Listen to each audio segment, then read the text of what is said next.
નમસ્કાર ખેડૂત મિત્રો.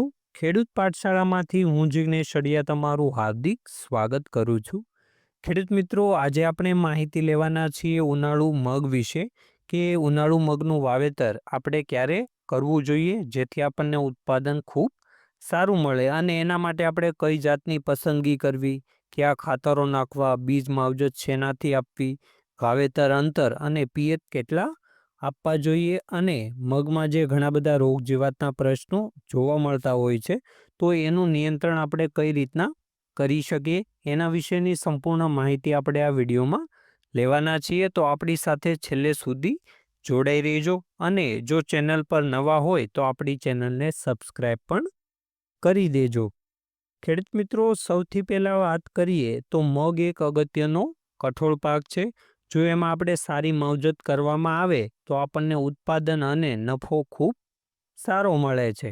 હવે ઘણા ખેડૂત મિત્રોનો એવો પણ પ્રશ્ન રહેતો હોય છે કે આપણે કયા સમયે વાવેતર કરવું જોઈએ જેથી આપણને ઉત્પાદન સારું મળે. તો આપણે ઉનાળુ મગનું વાવેતર 25 ફેબ્રુઆરીથી લઈને 25 માર્ચ સુધી કરવામાં આવે તો આપણને ઉત્પાદન ખૂબ સારું મળે છે અને આ સમયે ઠંડીનું પ્રમાણ પણ ઓછું થઈ જાય છે.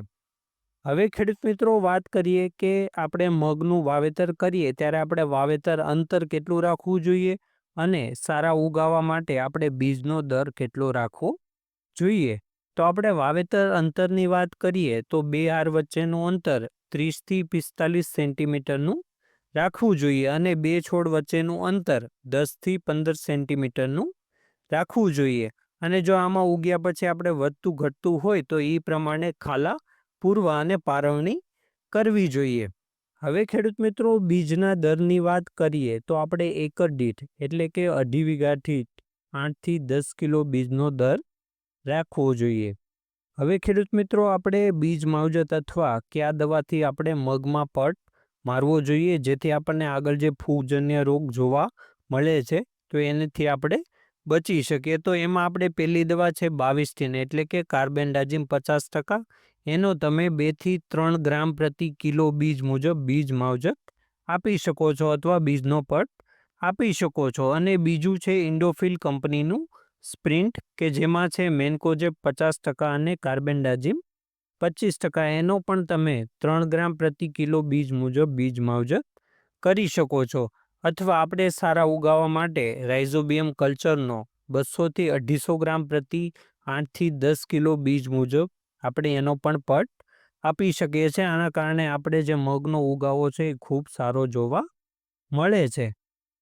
હવે ખેડૂત મિત્રો, વાત કરીએ કે આપણે ઉનાળુ મગમાં કઈ બિયારણની પસંદગી કરવી જોઈએ જેથી આપણને ઉત્પાદન ખૂબ સારું મળે. તો આપણે સૌથી પહેલાં આપણે કૃષિ યુનિવર્સિટીની વેરાયટીની વાત કરીએ તો એમાં છે ગુજરાત આણંદ મગ 5, જેનો દાણો ચમકતો લીલા કલરનો હોય છે અને આ જાત 70થી 75 દિવસની અંદર પાકી જતી હોય છે. અને જો આ દાણાના કદની વાત કરીએ તો આનો દાણો મોટા કદનો હોય છે. હવે બીજી વેરાયટીની વાત કરીએ તો એ છે ગુજરાત મગ 6 અને આ વેરાયટી 75થી 80 દિવસની અંદર પાકી જતી હોય છે. અને આ દાણાના કદની વાત કરીએ તો આનો દાણો મોટા કદનો હોય છે.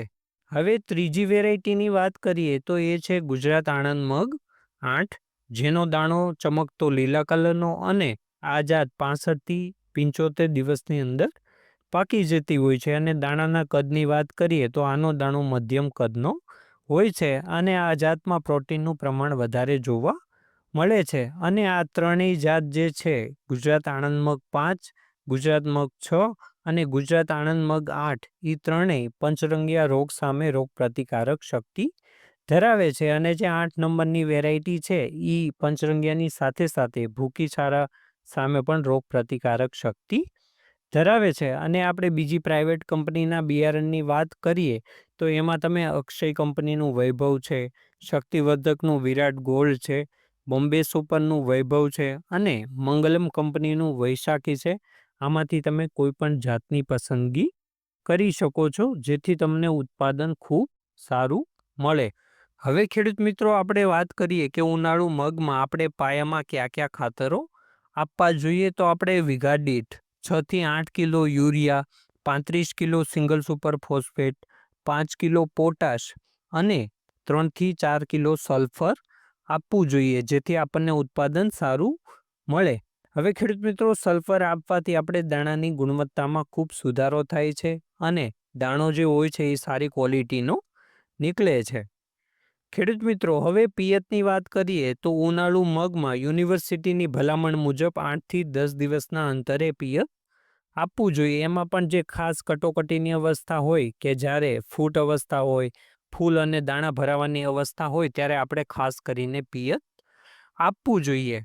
હવે ખેડૂત મિત્રો, જે ઉનાળુ મગ હોય એમાં આપણે નિંદામણનાશક દવાની વાત કરીએ તો ગોળ અને પટ્ટીપાન માટે તમે સ્વાલ કંપનીનું જે પટેલા આવે છે અથવા યુપીએલ કંપનીનું આઈરિસ આવે છે એનો છંટકાવ કરી શકો છો. અને એના ડોઝની વાત કરીએ તો એનો તમે 400 ml પ્રતિ એકર મુજબ છંટકાવ કરી શકો છો. અને એક વસ્તુનું ખાસ ધ્યાન રાખવું કે જ્યારે પણ આપણે નિંદામણનાશક દવાનો છંટકાવ કરીએ ત્યારે આપણે જમીનમાં ભેજ હોવો ખૂબ જ જરૂરી છે. ખેડૂત મિત્રો, ઉનાળુ મગમાં રોગ જીવાતના ઘણા બધા પ્રશ્નો જોવા મળતા હોય છે.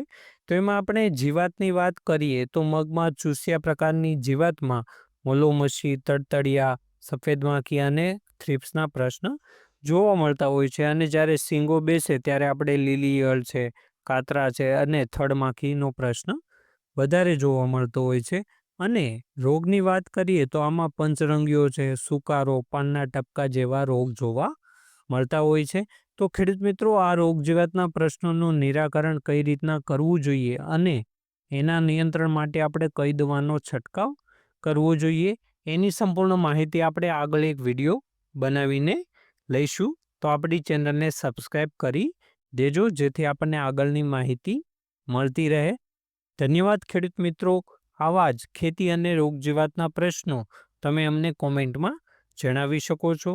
જો વિડીયોમાં માહિતી પસંદ આવી હોય તો વિડીયોને લાઈક કરો, શેર કરો અને આવી જ ખેતીને લગતી માહિતી માટે અમારી ચેનલને સબસ્ક્રાઈબ કરો. ફરી મળીશું એક નવા વિડીયો સાથે.